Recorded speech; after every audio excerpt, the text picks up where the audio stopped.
the funds are not being applied as per the Act. They are powers after making a request, an appropriate request, to visit any county department, check on the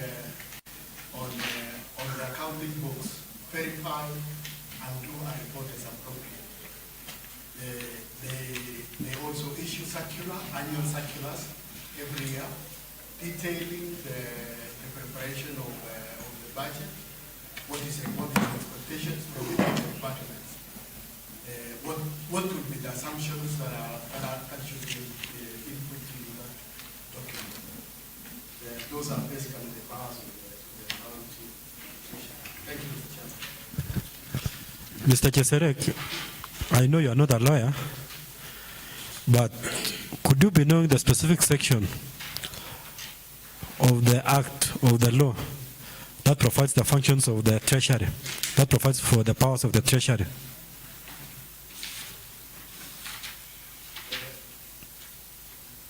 Mr. Chairman, it's captured in the Public Finance Management Act of 2010. The specific chapter, Thank you, Mr. Cheserek, for being candid on that. Honorable members, time is not on our side. Let me give to Honorable Ayub to ask a question. And yes, let Honorable Ayub ask a question. Thank you, Chair. Yes, Ayub, go ahead. Okay. I will ask you a question on how will you help solve and make sound decisions in 5 key areas. 1 is rollovers. 2, low employee productivity. 3, delays in payment of service providers and suppliers. 4, delays in project implementation. And 5, adverse audit concerns. Thank you, Chair. Mr. Cheserek, a follow-up question to the same. You will find that part of the problems, that the reason why we have so many rollovers is because of the procurement department. The complaints has been the procurement department has been taking long to initiate the process of procurement. What measures do you have in place to ensure that whatever that's budgeted for and that the procurement process is started during the first quarter, so that within at the end of the financial year, all the services that are all the items that were budgeted for have been advertised and procured at the end of the financial year?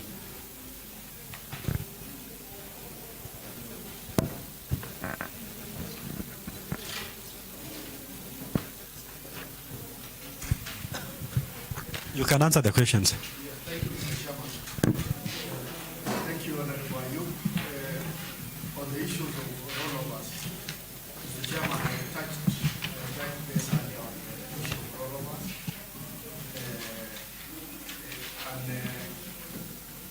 And it all boils down to implementation, starting the procurement process very early. And this procurement process should start in each of the departments. So that the first quarter, when immediately we start our financial year, we roll over with the contracts. So that we don't wait up to end of June, end of May, June, and quite a number of suppliers and contractors are lining up in the that even encourages a lot of corruption, and we do not want to do it. The governor's vision is very clear, that we will have zero tolerance on corruption. And the mandate in Maba, I will ensure I run with the governor's vision that we shall be zero tolerance on matters of corruption. So for all of us, it's a challenge. We will take it head on. Take my word. This assembly should take my word that I will. It is a challenge. We've seen it. We're critical. We have a public participation forum called PLM, where some of these issues are ventilated and members are not happy. So we will. Mr. Cheserek, there is an animal that has been said consistently in this committee, BLM. I don't know, it seems Kibet, Honorable Kimosaba and yourself seem to know about this. Is it a cult or what? Because you don't want us to know. Mr. Chairman, Baringo Liberal Minds is a public participation forum where members from Baringo ventilate on issues affecting us. The Constitution gives the members of the public that right to air their grievances, to give their suggestions, and leadership are supposed to collect ideas from that forum. Thank you, Mr. Chairman. Mr. Chairman, on the issue of law employee productivity,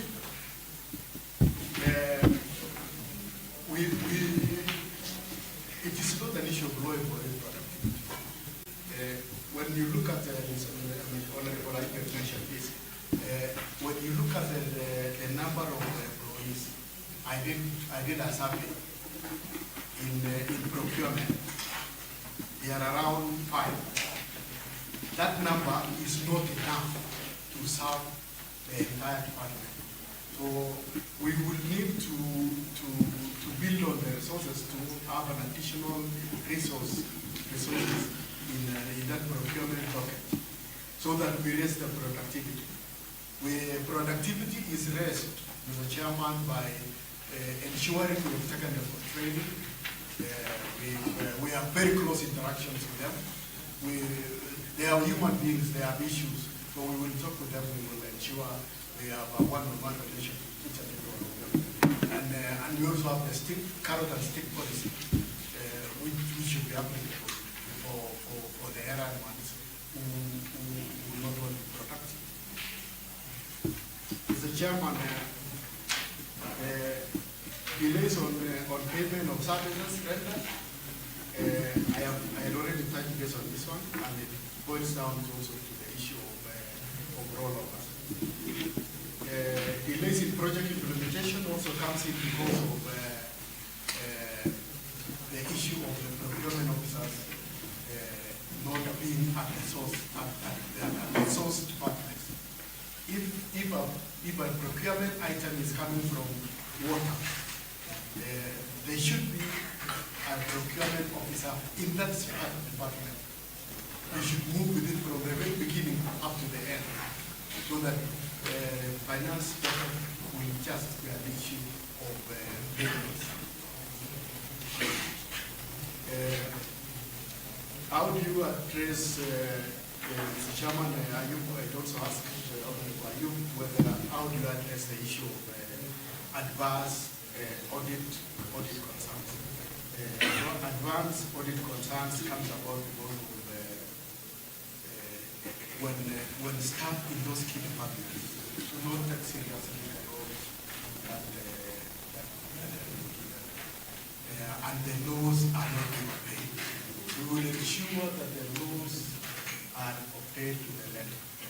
We will ensure there is a monitoring and evaluation in each stage of our activities, so that if there is a deviation from the law, a deviation from the act, we correct it early, so that we do not attract an adverse audit concern or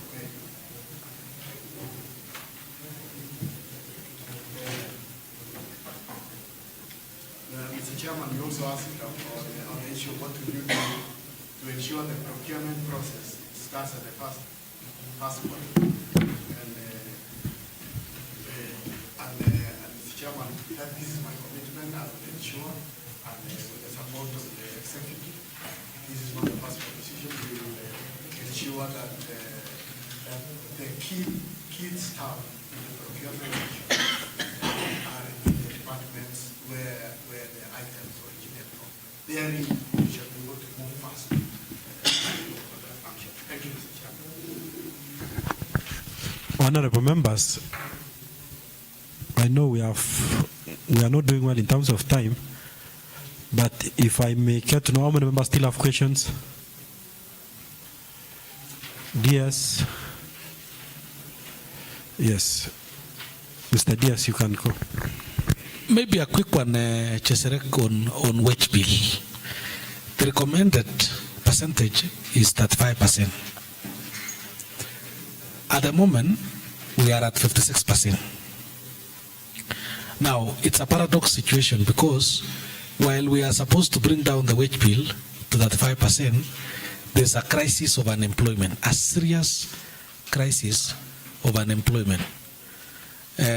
What are your thoughts, both in complying with the 35% and also in now addressing this crisis of unemployment?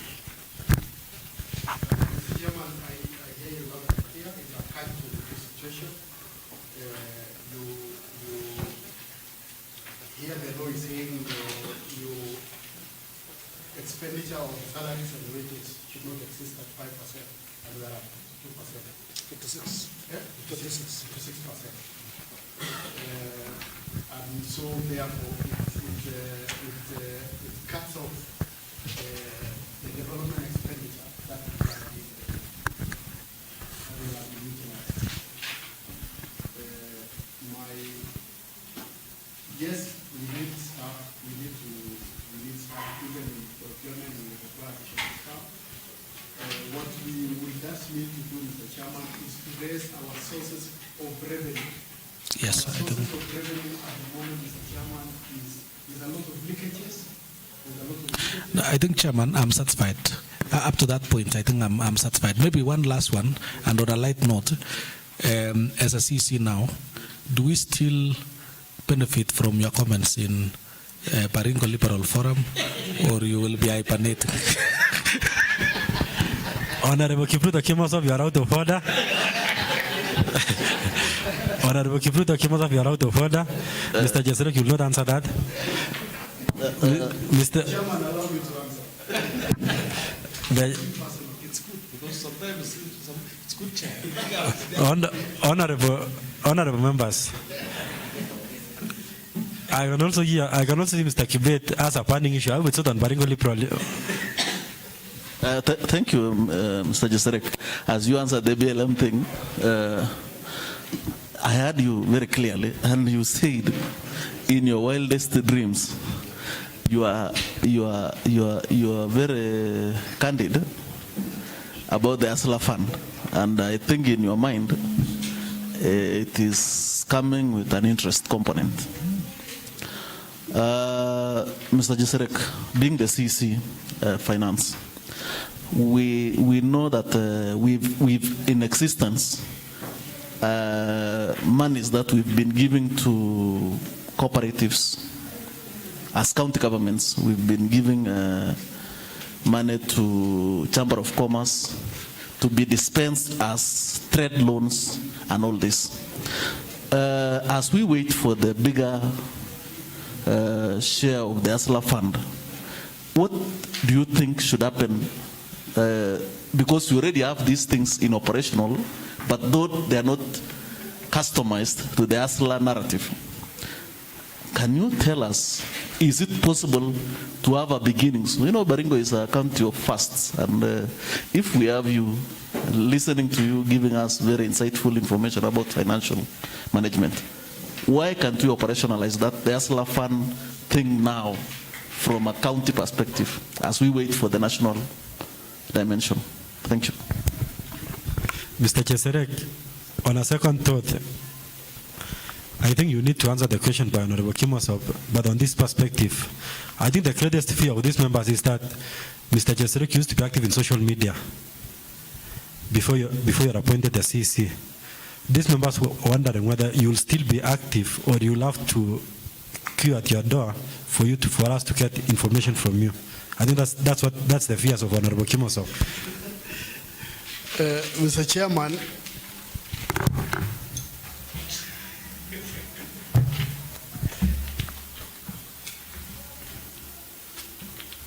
let me not respond.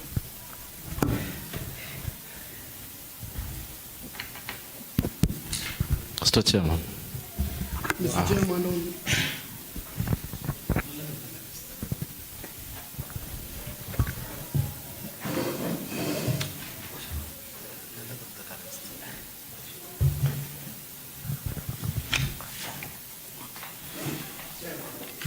Mr. Chairman, on the issue of Aslapan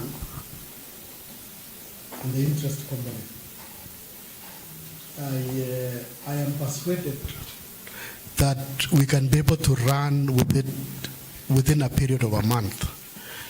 I know of our county who have already set up a task force, and they are prepared, such that by 1st December, when that ASLA fund is being rolled over, they are ready and prepared to roll over. So, given this opportunity, Mr. Chairman, I will be able to borrow widely. In fact, I already have a resource person who has already indicated to me that they are ready and willing to come and support Baringo, because they came originally from Baringo. So in terms of utilizing that as Lafano or Kaitang, Mr. Chairman, I believe we can be able to do it. Kaitang. Honest debate. Thank you. Mr. Chairman. Mr. Chairman, secondly, I speak on behalf of my son, who is autistic. And I express myself on his behalf.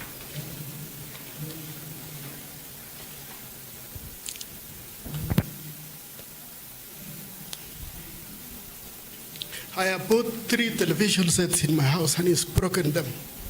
When he feels frustrated that he cannot be able to speak, when he's not able to pass a message. And so allow me to speak on his behalf. Thank you. Thank you, Honorable Cheserek, and sorry for that. What's it, Honorable Sialo? Thank you, Mr. Chair.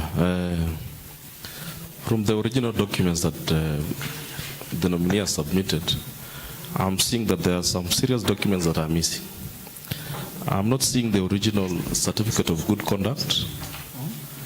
And number 2, I'm also not seeing his master's transcript in the file. So I don't know if he's... Honorable Sialo, there's another set of documents here. Perhaps you will have an opportunity to look at them. We have confirmed that they are there. Okay. Yes. Thank you, Chair. Honorable Kisoi, what's planning? Mr. Chairman, allow me to also give him the additional. Okay, proceed.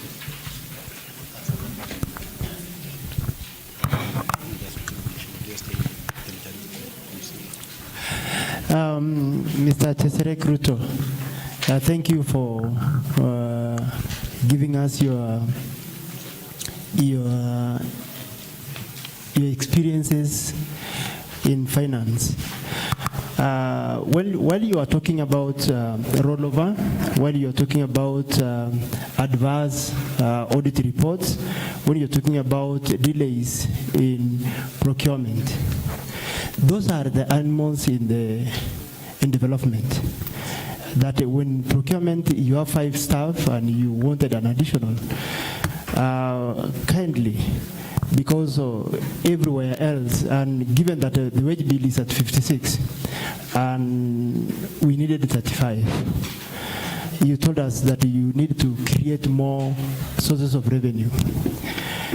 in the creation of revenue, maybe you can comment how will you move around that, and two, how will you make sure that this rollover and adverse audit reports, maybe I wish when our Deputy Speaker was asking you that he wants you not to get out of BLM, I wish I could also join the BLM, because I have seen a wealth of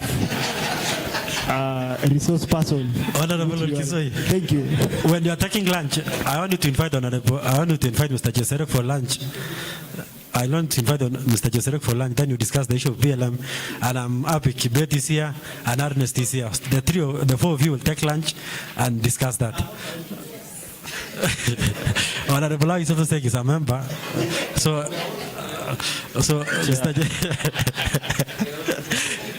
Mr. Cheserek, you can answer the question by Honorable Kisii, and you also, Honorable Mailuk, we are out of time. One question. Mailuk. Okay, Mailuk, 1 second. Ask your questions. Thank you, Then, thank Mr. you, Cheserek, when you'll be answering the questions, you will also make your closing remarks. I'll give you an additional 3 minutes to make your final remarks. Thank you, Chair. My question to Mr. Cheserek is, currently we have new laws on climate change fund, bill that was passed in the last assembly. Now it's an act. Also, we have Equalization Fund Act, which was passed in the National Assembly.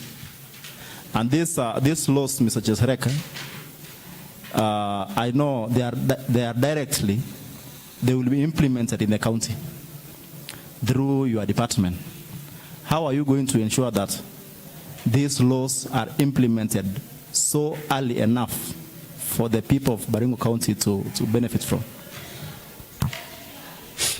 Thank you. Mr. Chairman, on the sources of revenue as asked by his honorable member, raising additional sources of revenue is just the key.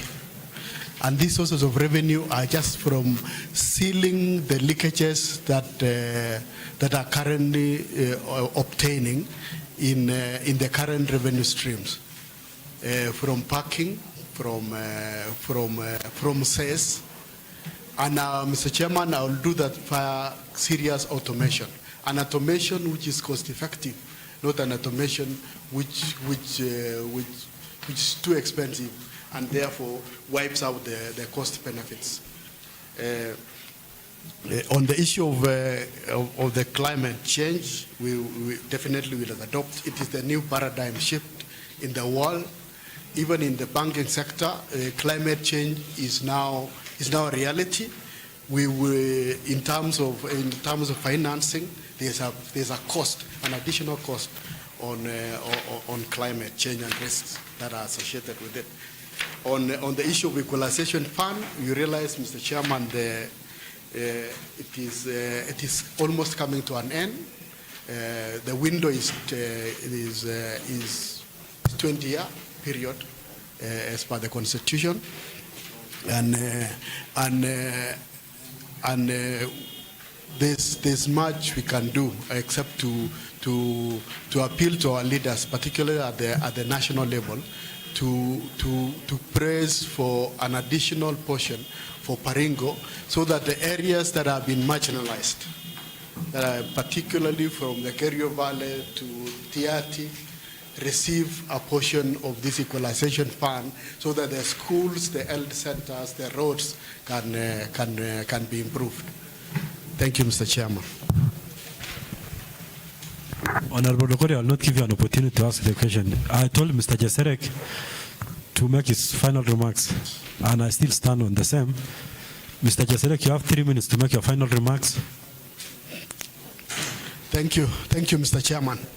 I want to take this opportunity to appreciate this committee for giving me this opportunity, for listening to me, for harassing me a little bit. I truly appreciate. Much more often than not, you can never be well prepared for any vetting or interview panel. But I appreciate your support. I appreciate your questions. I apologize for areas where I did not respond to your expectations. Please find it in your heart to approve my nomination. Secondly, Mr. Chairman, apologies on my emotion. It took me, but apologies. I will take it up with Kimosop later on. Thank you. Thank you so much, Mr. Chairman. You're welcome, Mr. Cheserek. We also benefited from the inside, your knowledge and experience, which I think this county needs. It's not for me to make the decision, but for this committee. As you retreat, this committee will also retreat to make a report. And if you'll be successful, we'll be happy that you will be dealing with Mr. Ernest Kibeti. Will be working closely with you as the chair of budget. We also, and so many members here are members of that committee. I'm sure you will meet more frequently. I know I'll be meeting you frequently because of the interrelationship between the county assembly and your office. So expect to see more of me and the clerk if you are successful. And as such, we look forward to a working relationship. We wish you all the best. If you are successful, we will work together. Thank you. Mr. Lokorio, you can hand over the documents to Mr. Cheserek. Cheserek, you have a nice afternoon. Good afternoon. I think there's a lunch that will be organized by Lolkisoi. There's a table. I've booked one table for Lolkisoi, Kimosop, Ernest, and Lawi, so they can discuss those issues.